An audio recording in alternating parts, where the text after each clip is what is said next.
মহেন্দ্র সিং ধোনি কি আইপিএল 2025-এও খেলবেন? এই প্রশ্নটা আপনি যদি আইপিএল এর ফ্যান হয়ে থাকেন তাহলে এই প্রশ্নটা আপনার মনে বারবার আসছে। তো চলুন এই প্রশ্নের সঠিক এবং স্পষ্ট জবাব মহেন্দ্র সিং ধোনি নিজেই দিয়ে দিয়েছেন। সাম্প্রতিক হায়দ্রাবাদের একটি প্রমোশনাল ইভেন্টে এসে মহেন্দ্র সিং ধোনি আইপিএল 2025-এ খেলবে কি খেলবে না সেটার স্পষ্ট জবাব দিয়ে দিয়েছেন এবং বিসিসিআই এর কাছে চেন্নাই সুপার কিংস ফ্র্যাঞ্চাইজি একটা নিয়মের জন্য আবেদন করেছেন এবং সেই নিয়মটি যদি বিসিসিআই চালু করে দেয় তাহলে মহেন্দ্র সিং ধোনিকে চেন্নাই সুপার কিংস টিম আরও 2-3 বছর খেলাতে পারবে। তো চলুন কি সেই নিয়ম এবং মহেন্দ্র সিং ধোনি আইপিএল 2025 নিয়ে কি জবাব দিয়েছেন আজকের ভিডিওতে আমরা পুরোপুরি জেনে নেব।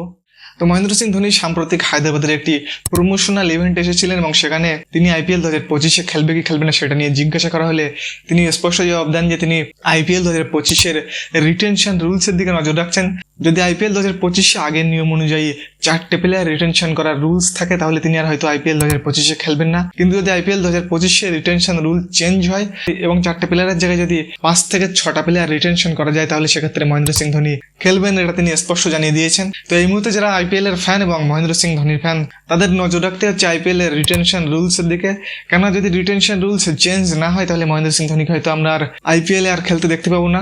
কিন্তু যদি আইপিএল এর রুলস চেঞ্জ হয় তাহলে মহেন্দ্র সিং ধোনি স্পষ্ট জানিয়ে দিয়েছেন তিনি খেলবেন আইপিএল 2025-এ। আর রিপোর্ট অনুযায়ী আইপিএল 2025-এ রুলস চেঞ্জ হতে চলেছে, রিটেনশন রুলস বাড়তে চলেছে। 4টের জায়গায় 5 থেকে 6টা প্লেয়ার সব ফ্র্যাঞ্চাইজিগুলো রিটেন করতে পারবে। তো খুব সম্ভবত মহেন্দ্র সিং ধোনিকে আমরা আইপিএল 2025-এও আবারও একবার দেখতে চলেছি। তো এবার আমরা দেখে নেব দ্বিতীয় নিউজ, যেটা চেন্নাই সুপার কিংস টিমে বিসিসিআই এর কাছে আবেদন করেছেন।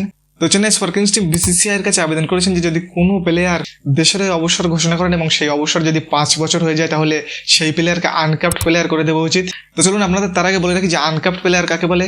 তো আনক্যাপ্ট প্লেয়ার হলো সেই প্লেয়ার যে প্লেয়ার এখনো অবধি তার নিজের দেশের হয়ে একটি ম্যাচও খেলেনি, সেই প্লেয়ারকে আনক্যাপ্ট প্লেয়ার বলে। তো এক্ষেত্রে Chennai Super Kings team BCCI এর কাছে আবেদন করেছেন যে প্লেয়ার দেশের হয়ে 5 বছরের বেশি অবসর ঘোষণা করেছেন সেই প্লেয়ারকে আনক্যাপ্ট প্লেয়ার ঘোষণা করে দেওয়া উচিত। আর যদি এই নিয়মটা চালু হয় তাহলে মহেন্দ্র সিং ধোনি আরও 2-3 বছর খেলতে পারবেন, কেননা এই আনক্যাপ্ট প্লেয়ারদের রিটেন করতে গেলে যারা ক্যাপ্ট প্লেয়ার আছেন তাদের থেকে অনেক টাকা কম খরচ হয়। তো এই জন্য মহেন্দ্র সিং ধোনিকে চেন্নাই সুপার কিংস টিম এই নিয়মের আয়তায় নিয়ে আসতে চাইছেন। তো দেখা যাক এখন বিসিসিআই এই নিয়মটি চালু করেন কিনা। এবং আইপিএল 2021-এর আগে এই নিয়মটি চালু ছিল এবং আইপিএল 2021-এর পর থেকে এই নিয়মটিকে তুলে দেওয়া হয়। তো যখনই এই নিয়ম চালু করে দেবে বিসিসিআই আমি আপনাদের এই চ্যানেলের মাধ্যমে পুরোপুরি জানিয়ে দেবো। এই জন্য বন্ধুরা চ্যানেলটিকে সাবস্ক্রাইব করে রাখুন এবং নিউজ কেমন হয়েছে কমেন্ট বক্সে অবশ্যই আপনাদের মতামত জানাতে ভুলবেন না। চলুন ভিডিও শেষ করছি, আপনাদের সাথে দেখা হচ্ছে পরের ভিডিওতে। ধন্যবাদ।